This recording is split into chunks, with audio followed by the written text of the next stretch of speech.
what if he is famous just because humans still suck and we're inherently evil? Huh? Yeah. So okay. you ready for this? You got to like unravel that one a little bit. So I always thought his writing was very like deep, super complicated. I had a hard time understanding. Sure. I needed a decoder ring. Presented. Right. Yeah. But like remember, a PhD. Yeah, you said at the beginning where you were like, oh, but that was just a language back then. So that's where I think we get like a little bogged down. Yeah. So here's the deal. I'm going to argue, right? All his plays were pretty short. Do you remember reading his plays? Like these books were not long. Yeah. Very few acts, very short, very Edgar Allan Poe-ish. I mean, I know Edgar Allan Poe's Mr. Short Story. Sure. This is longer, but this is still very short comparatively. Not novel. Yeah. Comparatively. So what if he's just ridiculously efficient and like short and, I mean, dare I say it, lazy, right? What if this is more about the fact that we as humans haven't changed in 400 years, and because he made it so simple for us to understand, we are more interested in his stories versus that they're very complex and deep, because then we would be lost. I think you have to like showcase this with each work. Okay. Like, so Macbeth. Okay. Macbeth, not complicated. It's literally a guy who ties his identity to his personal achievement and then goes nuts after he gets all this power. That's it. It's a power story. Nothing else to it, right? Hamlet, the whole Hamlet story isn't deep. Hamlet goes insane, overthinking. I don't know if you remember, his uncle poisons his father, then marries his mother, and then Hamlet gets he freezes and doesn't know what to do, and everybody ends up dying at the end. It's terrible, including himself, right? So that one's more about literally just overthinking to an extreme and being paralyzed and can't do anything about it. Romeo and Juliet, not very deep. Think about it. Two teenagers who basically, Amanda, just want to fuck. That's it. And think they're soulmates. And it just turns out that their families won't ever let them be together because they're not allowed to be because of the way they grew up. The storyline is very, very basic. It really is. Now, the characters are amazing, the way that he shares the stories. But what I'm trying to explain is we haven't evolved. And as a result of us not evolving and really sticking to those like anger, greed, lust, envy, all these core principles, right? Paralysis, whatever they are, it's just easy to relate to.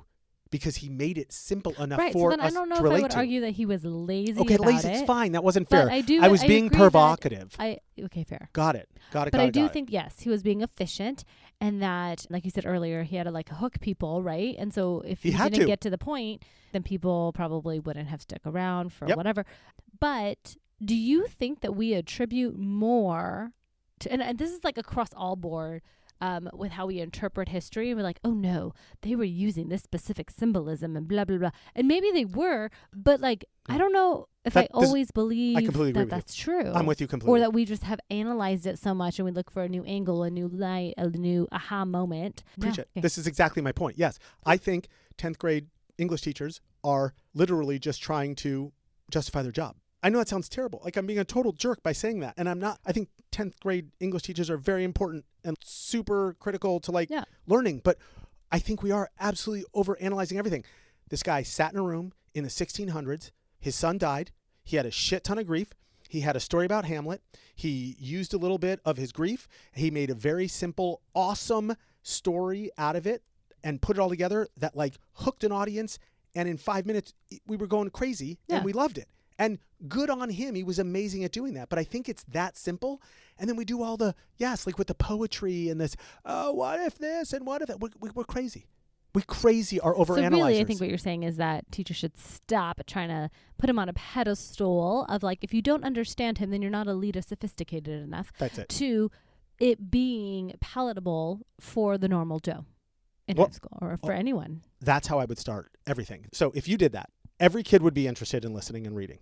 Now you've hooked the whole group. Yeah. The same thing he was trying to do. You've bought engagement. So theoretically, teachers should be thinking like, well, if Shakespeare was trying to hook a group of people, how do I hook? Number one. Then two, what would happen is those kids that were like super interested in Shakespeare and wanted to go on to get like an English degree and the rest of their life, more power to them. Go study everything, learn everything, be awesome, go get excellent, go get super sophisticated. I think you're advocating what I advocate all the time for our children about wanting them just to be inquisitive, lifelong learners who are willing to ask questions. So then you take you've now piqued their interest in something. I've come over to that your dark side. allows them to then ask more complex questions where you can't overanalyze and be like, I wonder if there was some symbolism here, if there was this. But then their self-discovery, which means that they're engaged in it rather than just learning something for a test. That's it.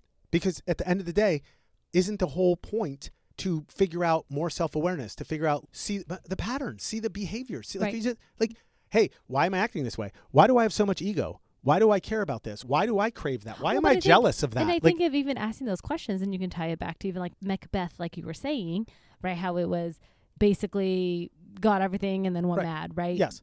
That somehow this can be applied to you. Not the same situation as it was back in the 1500s, but what does that mean? How do you apply it to today? And if you did that, like, geez, Amanda, in every act of every one of his stories, like, people would listen. So I think you're also maybe arguing that we should really take Shakespeare and make it also into like a psychology, social, emotional awareness class. How about this? How to teach coping skills to 10th graders. Yes. Through literature.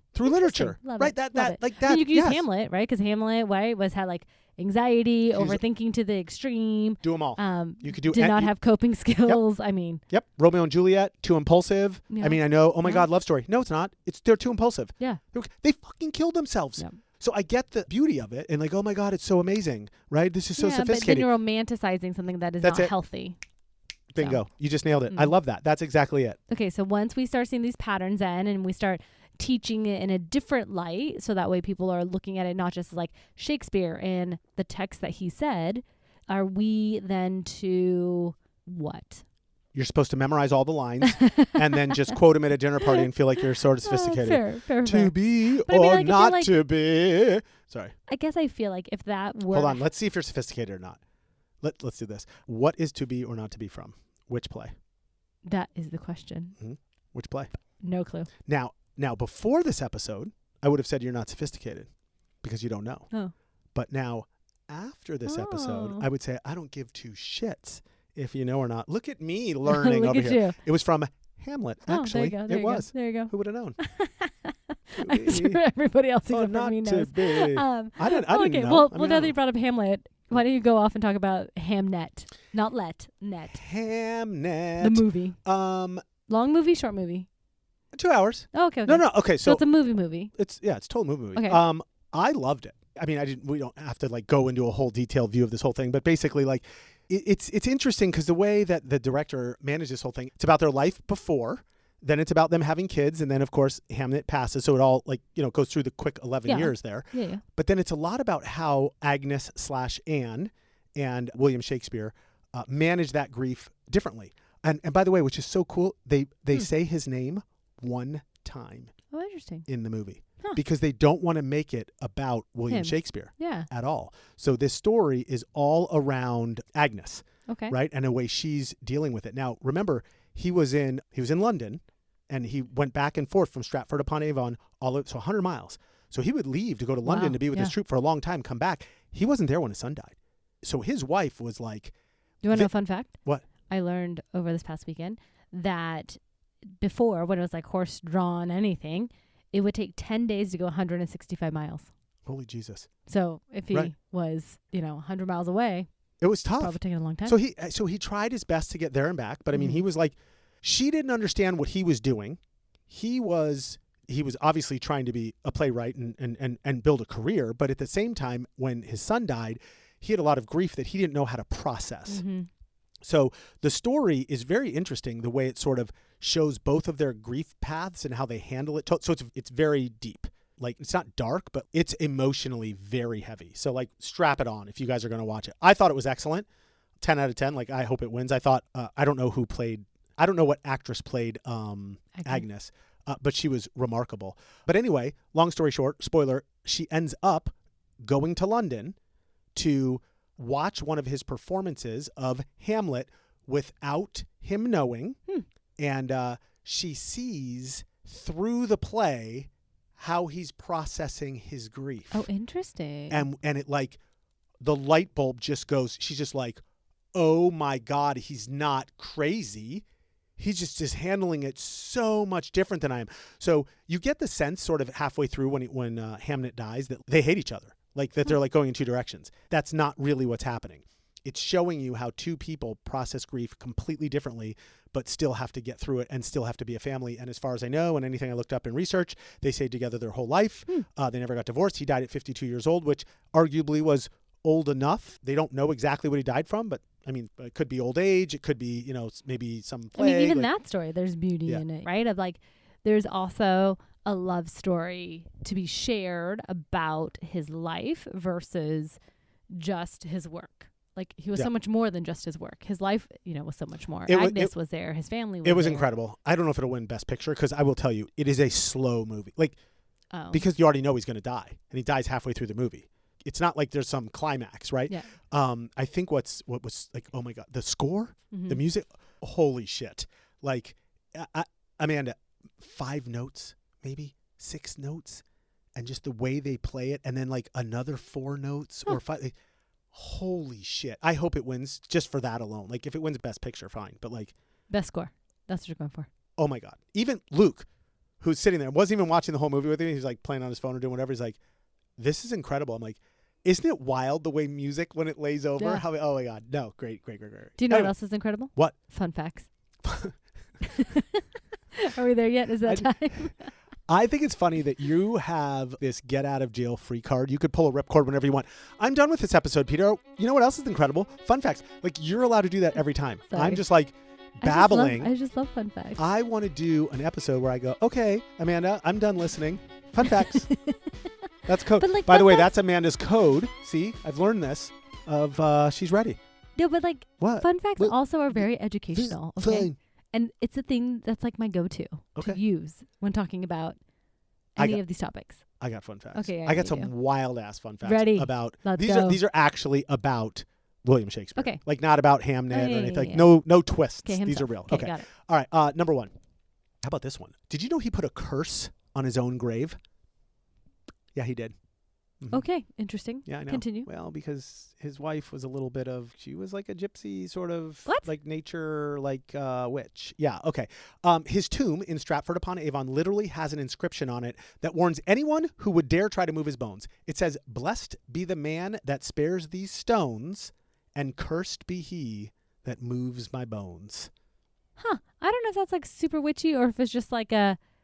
Because back then there were like grave robbers all the time. I don't even know. So that tracks. Do you wonder if his bones are even still in there? What if somebody already moved his bones? Yeah, probably. That's kind of weird. Yeah. Should I have said that with like a piratey accent?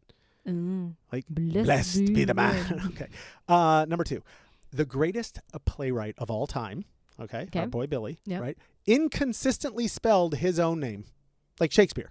Like, really? when he would sign like documents, like historians have actual evidence of his signatures that he wrote, where he spells it sometimes with an E, sometimes with no A, sometimes without the E. Yeah. It's like really weird, right? I guess when I looked it all up, like, spelling wasn't standardized back then.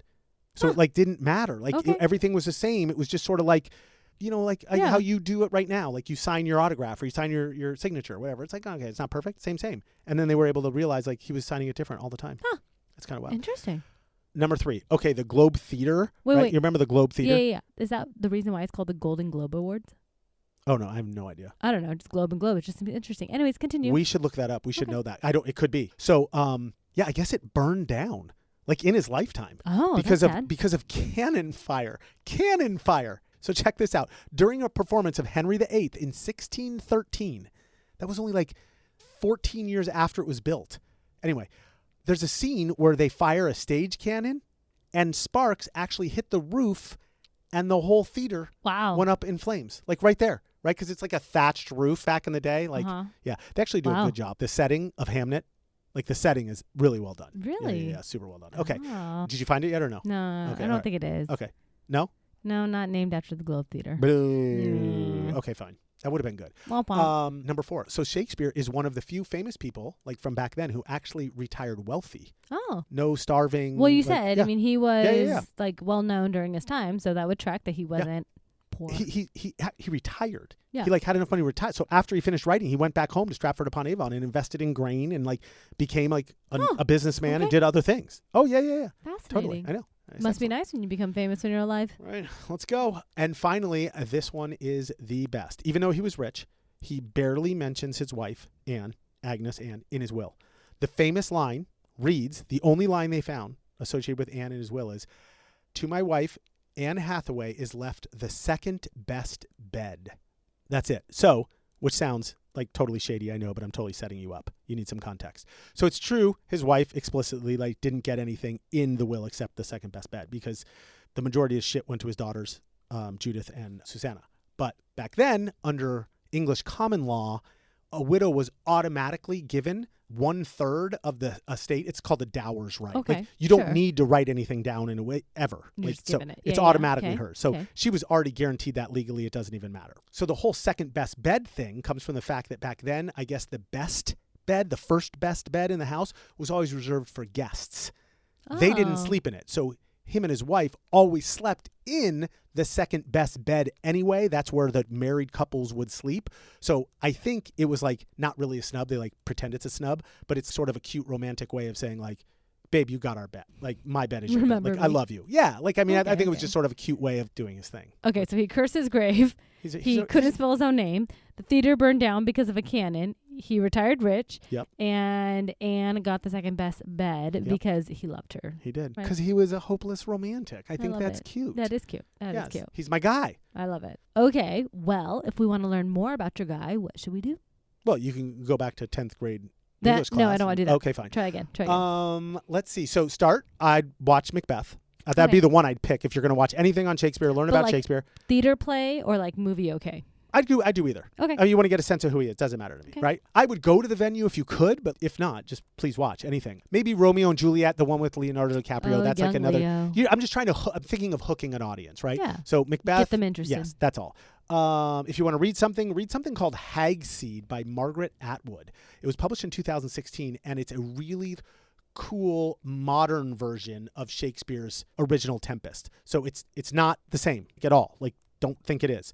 It's all updated. So you can just see how Shakespeare is the total blueprint, like I was saying, and you can still write kick-ass updated books that are similar. So it's a real good through line. Okay. It's one of the best through lines. Yeah. Or if you want to listen to a podcast that's way more sophisticated than ours, it's called Shakespeare Unlimited, and they drop new episodes weekly, and they connect Shakespeare and his stories to real things going on today. So we're trying to do, but I would say probably very Shakespeare focused. Yeah, they're probably just more sophisticated, depthy stuff than the things we're trying to do. I don't think they're getting into the psychology stuff we are. Yeah.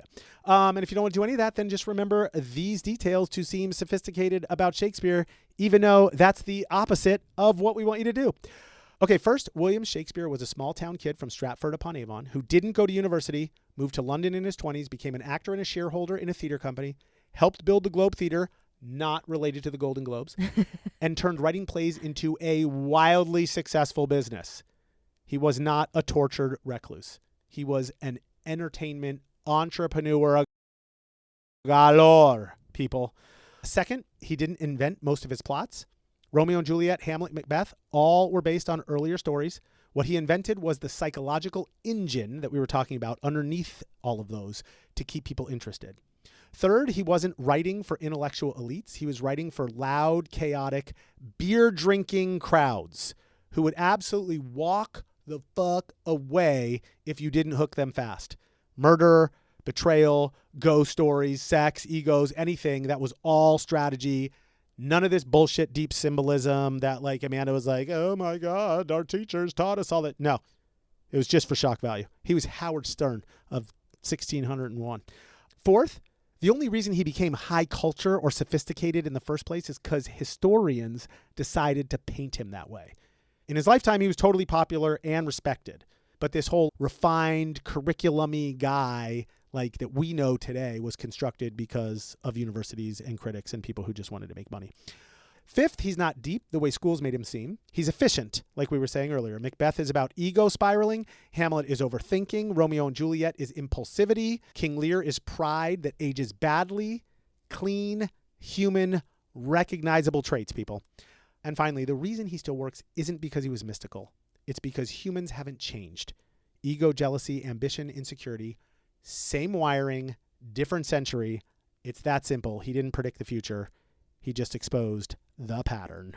And there you have it. Hey, thanks for listening. If you like this content, subscribe, leave a review, and share with us your episode ideas. We'll pretend like they're ours and pass them off as our own. If you like this short and want to watch another, click here. If you want to catch a whole episode, click here.